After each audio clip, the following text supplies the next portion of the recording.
Hey everyone, this is More Than Just Trucks, a podcast for gearheads, truckers, and anyone who wants to learn more about the trucking industry. This podcast is sponsored by Truck Country and Stoops-Freightliner. Come along with me as we dive deeper into what makes this $700 billion industry an essential part of all our lives. Here, we will interview industry leaders, educators, and more as we aim to inform the population on all things trucking. This is Ray Clark, your host, and today with me I have Jay Goninen, and this is a fly by the seat of your pants show. This was totally unscripted, and Jay and I have known each other for a few years now, I think it is. And I called him up and I said, hey, I want to get a podcast out there. And I said, I've got one topic in mind, and I'm kind of at blame a little bit myself, so I'm going to throw myself under the bus as needed for this. But today's topic is getting involved with schools and more technicians in our industry. Jay's had, how many you think you've had, Jay? And actually, you know what? Let's introduce yourself, Jay. Well, thank you for having me on. This is my favorite type of show. I like going a little unscripted and just having good general conversation. So when you brought this up to me, I was like, oh, this is perfect. But we're going rogue. Yeah, we're going rogue. So as Ray mentioned, I'm Jay Goninen. I am one of the co-founders of WrenchWay, which is an online platform really meant to try and improve the industry as a whole, try to make it healthier at its foundation. We do a lot of content around how we make the industry better, but we've got an online platform that really allows technicians to be able to do due diligence on shops and really understand who they are. And on top of that, a big piece of what we do is working with schools, trying to get industry more involved with schools, both at the high school level and the post-secondary level, to get them the support they need. I think it's no secret we've got a gigantic shortage, and I think in a lot of ways it probably is past due to really try and drive this participation in these schools and the support that they need. And I think the reason we find ourselves in the position that we do today is because we largely ignored this for the last several decades. Yeah. And it's something we just got to maybe get a little bit more attentive to. Yep. Well, first and foremost, I got to say that, I've been a little bit on the forefront of when it started as Find a Wrench to WrenchWay. Yes. And you guys, man, your platform, I think it's honestly, from my opinion, personally, this isn't to blow smoke, but this is, it's a diamond in the rough because it's not a recruiting tactic, and you've moved away from that. And that's what I like about your thought concept with Matt, and moving everything out of that kind of like, you know what, we're just here to help the industry. We're help you guys. We don't need to recruit for you and stuff. I mean, could at one point in time, right? But it's like, we're here to how do we bring it all together? And like I said, I love that forethought. And the new school chapter, as you know, I've gotten involved here with it and stuff, and that School Connect and building those chapters. So, I mean, to your point and to the point of this podcast is we have sat back and we've been complaining about, I can't find a tech. And this has been going on for years now, but it's really become louder in the most recent times, right? So I've heard it on our forefront, from service managers, and I can't blame them, right? Is, God, the amount of money that we have to sink into a new hire, a trainee, how do we do it? And it's stuff. It's like, okay, so you're not going to find an experienced guy that's usually going to, if they're being treated correctly, and we're finding out more and more businesses, right? So I did hear I was on part of your roundtable yesterday, most of the time, and, brings in the same thing, right? Flat rate. And, but the subject of today's conversation is we sit back as a group and we're like, oh, we got to get involved in more schools. Here's the thing. And I think Jay, you'll reinforce it with me, is we need to quit talking about it. It's time to get off our backside, myself included, getting into more schools and just saying, yeah, I've got some schools in my area. Man, pick the phone up, email somebody, heck, just stop in if you can. Have you been, so you make a lot of rounds, right? I mean, you're kind of worldly traveler, I'll call you. How hard is it for these guys to get into schools? Is it like it was kind of, and I get COVID had its thing there and it, the security things. How difficult have you been hearing or seeing for a guy like myself or a independent shop owner that says, okay, hey, I want to go visit the 2 local school diesel or automotive instructors? How hard would it be for them? I think it can be hard. I think a lot of it is coming to the point to where that's the whole point of why you need to build a relationship with the school in the first place, right? And the reason I say that is I equate this very much to, on the dealership side, the relationship between a salesperson and the service manager, right? Like the service manager sitting back doing their work, and the salesman comes up and wants to talk to him. And it's never like, hey, how's your day going? It's when the service manager sees that salesperson come around the corner, it's like, oh no, what do they need now? Yep. Like, you're trying to appease them, but also know that they're rarely coming back to do anything but ask for something, right? And right. I think when we look at the school side of this, it's very similar. Those instructors are so used to and trained to the point that when industry comes calling, it's not normally because they're trying to help, it's because they need something. And a lot of times that's where our relationships fall apart. I was actually at local tech school that you're familiar with, Ray, MATC here in Madison. Yep. And one of, this is a few years back, but one of my really, really good friends, he's at my wedding, is an instructor there in the diesel program. And he said one time, like, hey, listen to this. It was like the week before graduation. He had 17 voicemails from different shops asking for his best graduate. And he's like, they don't get it. They're already gone. Like they've already had jobs. Exactly. And so I think that's where I see such an opportunity. I do think industry is better with tech schools than we are high schools. And as you look at it, and Ray, you've done a better job at this than anybody in terms of talking to 8th graders and talking to younger people. I work really closely with our local high school here. They're picking out their career paths in 8th grade now. They are. And that's pointing them what direction they're going. And as we've really built the School Connect side of WrenchWay, that's one of those things that we see is that there are so many high schools out there that have zero budget for anything. And a lot of times it's not the really crazy asks that they have. It's, hey, we need shop towels or we need uniforms. We need, it's not like this astronomical big thing. It's just being there when they need something. And so many teachers I talk to, they tell me that they feel like when they have to reach out to industry, it feels like they're cold calling. And that's not what they signed up for. They signed up to educate students.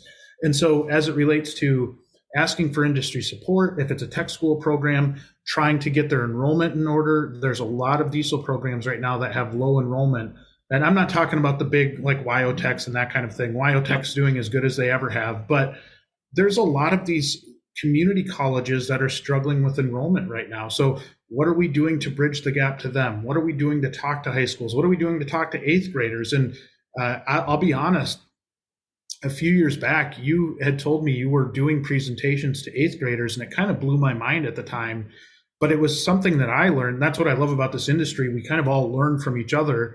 But you had attacked the core of it before pretty much anybody else I knew. And I think I give you a lot of credit for that, to having the vision and the foresight to say, hey, this is getting earlier and earlier and earlier when they're picking out that career path. And identifying that and then really trying to help those programs, again, which you've done a good job with. So it just, to me, it's so much more than going to the advisory committee meeting and checking the box that you were there. It's building that relationship with an instructor, knowing when they have a need and being able to really fulfill that need, because we need to build bigger programs. We need to build better programs. And the only way that happens is if industry gets involved. Yeah, and it's kind of disheartening. First of all, thank you for the compliments there. And honestly, I'm kind of try to be humble because it's not all me. It was Roger Skemp, our recruiter at that time, was also helping drive that bus. But yeah, the funny thing is I had told you about the 8th grades, but we've at one point in time in Wisconsin, I'm trying to think of where it was, we sat down with a 6th grade class. So even Your earlier next than, step is you're going to be showing up at kindergarten graduation and well, handing out. yep. Hey, you know what? If Lego sells it, then you know what? Let's get a project out there because it's all eye hand coordination and the mechanics. Truck Country and Stoops Lego sets. I think it's innovative. There you go. I like that. Nice little promotional gig. But it's disheartening because I do sit in on several advisory boards and locally and kind of from afar and some meetings and stuff. And through the years, I mean, I saw even in my high school, and Christ, that was 30 years ago, but it's like we steer away from. I mean, I had auto, I had sheet metal and metal work, I had woodworking. Um, and of course, as you know, it's all gone away, and it's like we sink money more into, hey, our football field needs this, hey, our Oh, basketball court needs this, and it's like, okay, but those people today are not going to keep the industry going. So I almost like most of us that come from the industry sit back and laugh now because I guarantee you that I've got some high school people that looked at me saying, "Oh, Ray Clark, you're just going to be a grease monkey, dirty. You're going to fix stuff, and you same here. you didn't go to college, so what good are you and stuff?" And then I'm like, okay, so 2 years after I was out of school, I believe I was probably making more money than some of those that were laughing at me. And my debt, because I went to Ohio Diesel, was much more minimal. And you know what? Where I sit today, I'm quite comfortable and proud of the path that I took. So if I Well, can, Ray, to touch on that, I think that's one area we can make a lot of headway. And you and I have had conversations about how important it is teachers on our page or yes, administrators in schools on the same page as us and see the really good careers that we have. One thing I've seen really work here lately is doing an ROI case on their education and yeah, that sitting would be down and good. penciling out like, okay, hey, you want to go be a doctor? Great, go that path. Like I'm not downplaying the need for extended education for some of those types of things, but maybe if you're going into marketing or you're going into just general business, your money might be spent better somewhere else, right? In being able to learn a trade. I mean, look at the impact that AI could have on our like not our industry, but white collar industries moving forward. It's going to replace a lot of jobs. Oh, And so somebody if better be you ready. go, oh, absolutely. But we still need people to work on trucks. We still like the trucks are still super important. And I think the ROI case for going into our industry right now is better than it's ever been. Yeah. So funny thing, I just had a conversation with both my wife and my son. As you know, my son Diesel is now wrenching. Still the greatest name of anybody I've ever heard. Yes. Well, when that conversation come up originally with the wife, I don't know if she would agree with you at that point in time, but we had that AI conversation, and because I've been monitoring that very closely, especially in my world of training and stuff, and knowing that I've been seeing and hearing a lot that AI is going to replace jobs. Like there's no A doubt lot. about it. There's jobs out there that are college bound students that when they graduate, will they have a job? Will there be Right. an opportunity?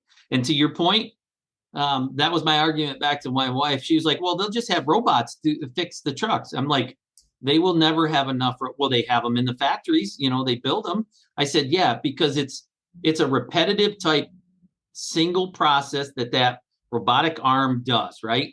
There's still factory personnel, there's still that human touch. And in our repair world, I don't care, automotive, forklift, agricultural, you're not going to get a robot. Tell me where you're going to get the robot to go out to the field and replace a tire on a John Deere tractor that just had a bent rim or blown tire, right? I do think it'll change some things though, right? You see like the glasses coming out where it's the virtual kind of service manual or being able to Right. do some different things. But from my standpoint, I think that makes our industry even more appealing because you're getting some cool technology to be Right. able to work with. It'll improve the technical side of it and bring that, like I said, I don't remember where it was and who I heard it from because I wanted to give them credit. But today's truck going down the road, today's Class 8 truck semi has more technology in it than the first spaceship we sent off to the moon. And I'm like, no way. And he's like, if you look at today's truck, and I mean, there are autonomous trucks going down the road. And I keep thinking, go down the road with 60 to 80,000 on a trailer, look up in this big unit and not see somebody sitting in that driver's seat is kind of amazing if you think of it today. I mean, and I get it. I'm sure Domino's and stuff in those cities are running autonomous vehicles left and right for pizza delivery, but to think that you can, supply product in that kind of weight up and down the highway. And I mean, it's there. Exactly. I mean, the technology today, it's not nuts and bolts all the time. Right. It's so advanced. And like you said, how do we get the schools to flip the switch and say, okay, hey, look, you know what? We do need to lean on the industry. We need help from anybody and everybody, because that was definitely my last advisory. And we all talked about, okay, so can we donate this? Hey, a couple auto dealerships and independent shops said, I told them, I said, what about cores? Or, with the body shop side of it, what if you got a tolled out vehicle that the insurance company wants to just sell out, or somebody just leaves it there for you? Could you strip it down? Could you bring in the whole car or pieces parts to the local schools and just let them work on stuff and let those instructors start getting more hands-on with it? It's funny that you say that. I had I'm again very involved with our local school, and for the first time ever, I heard the high school principal say, we need to look at our career readiness and what that means, because that, the mission of the school is to have them career or, further education ready by the time they're done with high school. And it was the first time I had heard from him specifically where he said, listen, we have to adapt our school a little bit. The truth of the matter is, in 5 years, and don't quote me on the stat, but I'm taking it off of the top of my head, that something like in 5 years, 80% of students will no longer, of jobs will no longer require a college degree. And so when they're looking at that, it is skill-based. It is getting better skill. It is being, I love the fact that the principal of the high school stated that. Like, that's a different message than I had ever heard from any high school administrator before. So encouraging that we're making waves there. This is where I think the more we can band together as an industry and get involved with these schools, the better off we're going to be, because then, and it sounds terrible, but sometimes the squeaky wheel gets the grease, right? And I think the more we can be the squeaky wheel, the more they're going to listen to us. And it's going to take all of us working together. It might require competitors working together to get more people into the industry. Yeah. And I think that's really foreign and really scary to a lot of people. I'll tell you, so our local other dealership is Thompson Truck and Trailer here. And by any means, I'm not afraid to mention them, because it's a different OEM. But so Joe Hoffman is their service manager there. And again, I'll give him kudos, because he's come through the ranks up there and actually worked for me. And he gives me the same kudos back that I trained him up through and got him to where he's at today, and give him some acknowledgement. But we sit in on some different boards and or go to school events. And it's like, you know what? We're there for the same reason. Whether they get them or we get them or whoever, right? If we don't, like you said, if we don't come together. So two things with this, right? I mean, literally, we got to get off our backsides and start reaching out to the shops. And it cannot be, oh, you're graduating a class, I want your good ones. It's got to be like, go there in the beginning of the year when you start the class and say, hey guys, I'm here. We've known that and seen it. We've got a room that we're dedicating to UTI. So, it's going to be labeled up Truck Country and Stoops. And like you said, hopefully it's from the get-go. We're meeting classes and groups in there. We're getting around to a lot more schools. So you just have to. I mean, you just can't sit back and say, we need more. You're not going to find an experienced tech. You're not going to pay them more. And if you do pay them more, are you going to have the fear of losing others because you just brought in an outsider in a sense, and you haven't raised your pricing or your shop rates or anything, or covered the rest of your guys' labor, So it's a double-edged sword, when I think, anyways, that's my thought. I agree. I could not agree more. And I think you hit on a good point there, which is, well, I talk about industry working together, and you can't have collusion on labor rates or anything like that. But I do think you can't have everybody be, the majority be at this and then have two or three people that are half that, right? Like it just doesn't make any sense. And I think it really drives a disservice to our industry and to how smart people are when we don't properly charge for our time. And I think we're getting a little bit better in that regard. And I think some of it is you can't have the backyard mechanics that you used to have, right? Like, yeah, exactly. You've got to have the tooling, you've got to have the education. There's so much that's needed now for a current day technician that you're just not going to be able to have that fly by night person. You have to have skill. And these are not, I always say on the automotive side, because I grew up on the automotive side, then spent time in diesel, but I started off as an automotive tech, and it used to be in my head, I'm just doing a brake job, not a big deal.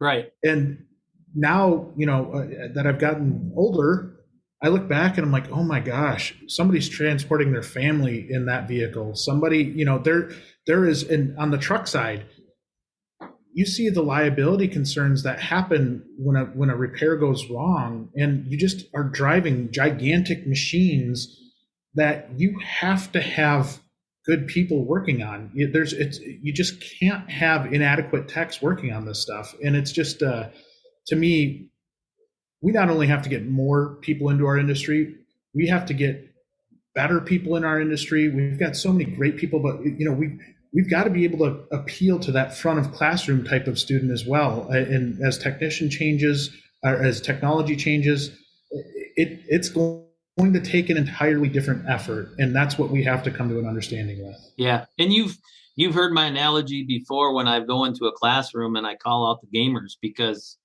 you sit and it's not that kind of guy that everybody's like, oh, he's kind of one of them nerdy guys that games all the time. I don't care. You know what? Set him down in front of a laptop. Let me teach him what to look for on this. And could he be that next diagnostic guy and not get hands dirty and pass it off to you because you didn't want to learn it? Oh, I totally stole that from you, by the way. And that's okay. I try to give you credit whenever I can for that as well, because that is so true. That the way that you explained it to me was that you had a gamer has a lot of the same mentality. You're trying to win something. You're trying to fix a problem. There's a lot of the same type of brain function for both. And when you sat down and really walked me through that, I was like, damn, Ray's spot on here. That's really good. Yeah, because they're multitasking on the screen. And if you look at today's technology and you're running a diesel engine, heck, even on an automotive engine, and you're running them, there's anywhere from 10 to 12 different things going on that screen. And that diagnostic tech has to monitor all of that. So he's got to sit there and watch everything. Oh, and you know what else he has to be good at? Math, math. So it's not just the, hey, I don't need English. Yeah, you do. You need to communicate correctly. I don't need math. Yes, you do. You need to do pressures, temperatures, voltages, and do the math quickly in your head and be able to diagnose trucks. So, yeah, it's just like you take all that and then you say, okay, so if you can figure out that game and you can be that winner and step to the next level, right? I'm level 236 now. Well, you know what? Like I said, a good diagnostic tech, if we can train you each one of those parameters, each one of those voltages, and do the math quickly, can you diagnose that truck with little to no hands-on by kind of looking? And granted, I don't want to make it sound like you fix trucks with a laptop, because you don't. It takes much more than that, and it takes reading meters and does take getting your hands dirty and stuff. But back in our day, it literally was mechanical linkage. There was no hydraulic clutches. There was no automated transmissions. The biggest voltage issue you had was a headlight or a blower motor. I mean, you took me for a ride in one of your new Freightliners. Gosh, that was probably a year ago, and I hadn't been in a truck in a while. It had been a while since I actually sat in one, and it blew me away as to how much it had changed. I mean, it is just significantly different. Yep. So the other thing I want to go back on, you were talking about getting involved with the schools and stuff, and one of the things I got to thinking of it was, when we do start out early, why can't you start your own apprenticeship as an independent shop or an OEM? I don't care, automotive world, diesel world, agricultural world. If you go into your Department of Labor, there's a ton of apprenticeships out there, and you can become a registered apprenticeship. You don't even have to build something on your own, or you could do it on your own. Just get out there right from the get-go. When classes start, you know what? You never know, but you could find your next foreman, your next shop supervisor, and start these guys out. But what I'll tell you is, start them out like everybody else did, and make sure that they know that you got to start from the bottom, right? Yeah. I pushed brooms. Don't overpromise. Yep. I mean, I push brooms, and I get it that there's a lot of people with the generational gap nowadays that they come in and they want to make millions right off the bat. And I get it. You'll get there. You got to get dirty, and you got to work for it first, though. I'm telling you, it doesn't happen overnight. So with patience and hard work, shop owners, dealerships, independents going in, making those contacts first thing with these schools. You don't know what you got for potential until you get in front of them. Yeah, I think you hit on a variety of great points right there. But my dad's little independent automotive shop in Mineral Point, Wisconsin, did this as well as anybody did, and it was really none of my doing. Right? It was basically something that they've kind of had in place, but not really structured, if you will. But I think the system works great, which is get some job shadows in, get kids exposed to what it is that you're doing, figure out which ones might have the chops to hang around in the shop or really love it and or could love it. Right. Try to get them into an apprenticeship program from there. So you're not just taking that one kid that has interest but might not be good at it. You're getting a look at a bunch of different kids, a bunch of different students. But get them into an apprenticeship program, then get them into tech school after that. You guys have an easier funnel than anybody, right? Like you can funnel them right into your school. And from there, you're producing the next generation of techs. And it just takes a little effort to go out of your way to do some job shadows and to do some, get a proper apprenticeship program lined up. And the more you can do that, the more you're going to put into the workforce. And that benefits our entire industry if we do that. And kind of going back to how we started with the transition from Find a Wrench to WrenchWay, with Find a Wrench, we were recruiting. It wasn't necessarily because I loved recruiting. It was because I was in the industry and I had a big problem. What we realized was we were kind of putting a Band-Aid on a bullet hole, right? It was not doing it the right way. A 50 caliber bullet hole. A big bullet hole. And it really was coming to terms with that in saying, internal conversations within us at WrenchWay here saying, how do we have a true impact on this industry? And for us, it wasn't necessarily like, hey, we don't want to steal from one dealership to go to another. It was, how do we improve this industry as a whole? How do we make a better foundation for this entire thing? Some of that comes down to the shops and how they treat their people. We got to make sure that we treat our people good. As you alluded to earlier in the podcast here, shops have gotten a lot better at that. Like if they're good, they're probably being pretty well taken care of.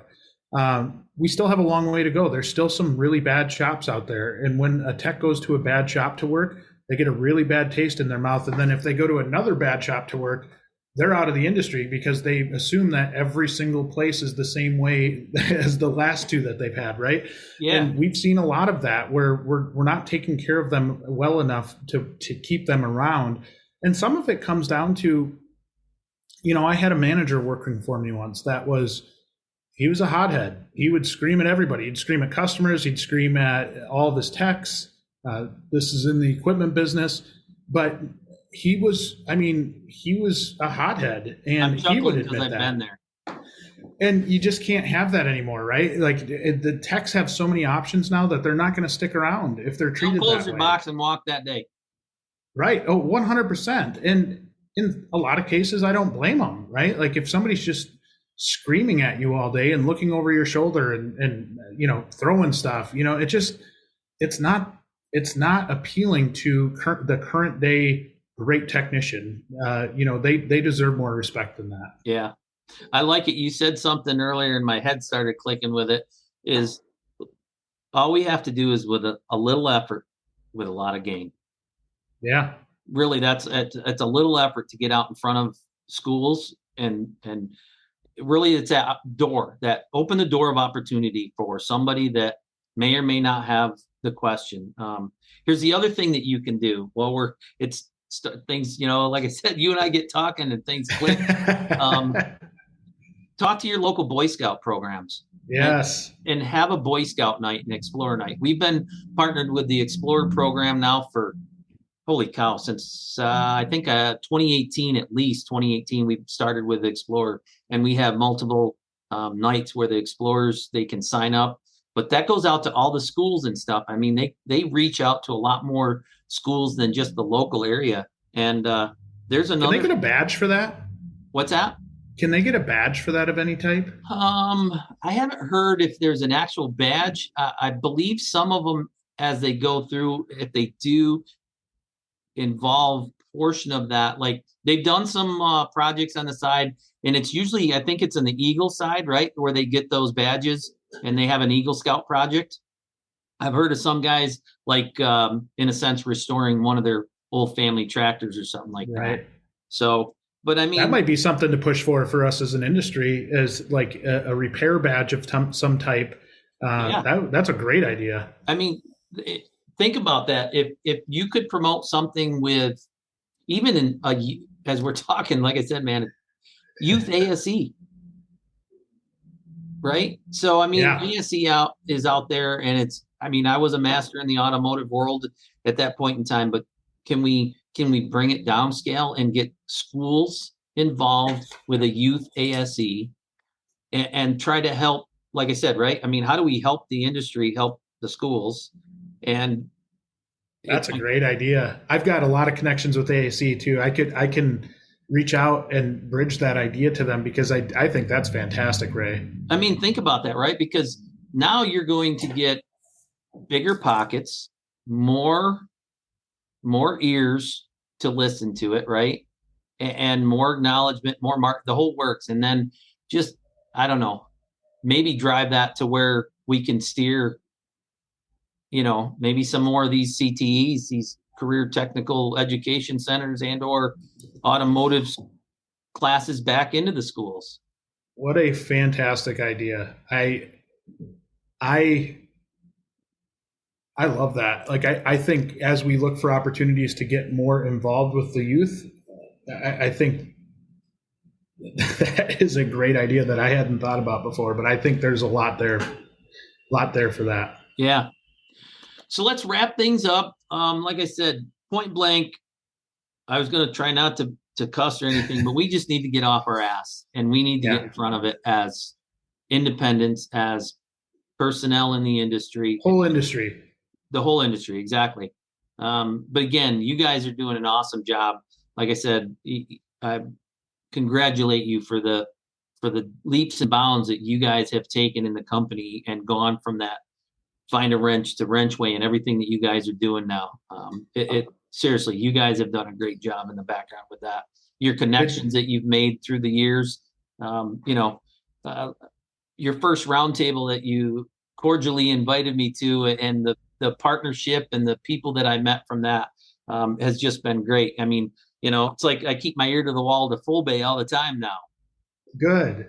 I just spoke at their conference last week in Phoenix, but I think that's what it's all about, is creating that community and the awareness and really pushing people to get out of their comfort zones, get involved, and get yourself out of the weeds a little bit. But Ray, I can't thank you enough. You've been an early supporter of us for a long time now, and it's doesn't go without its road bumps. I'll tell you that. Like it's definitely tough to kind of try to get everybody together to work in a common goal of changing the industry, but every day we chip away at it. We get a little bit better. Us as a company, we get a little bit better, but also I think people are starting to become more and more open to the fact that like we've got to do some things differently. We can't just rely on the ways that we've always done things. And I appreciate you having me on here. I appreciate, again, the vision that you have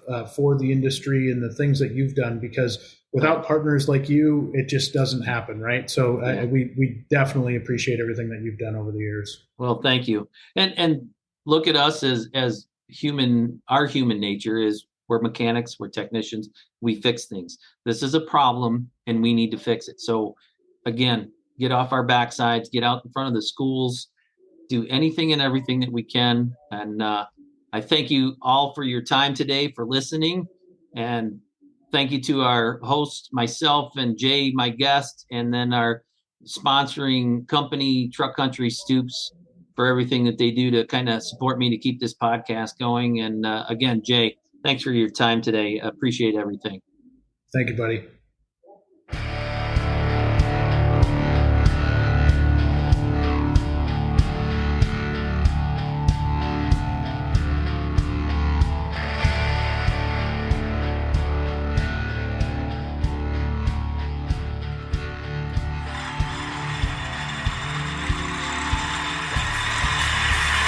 Bye.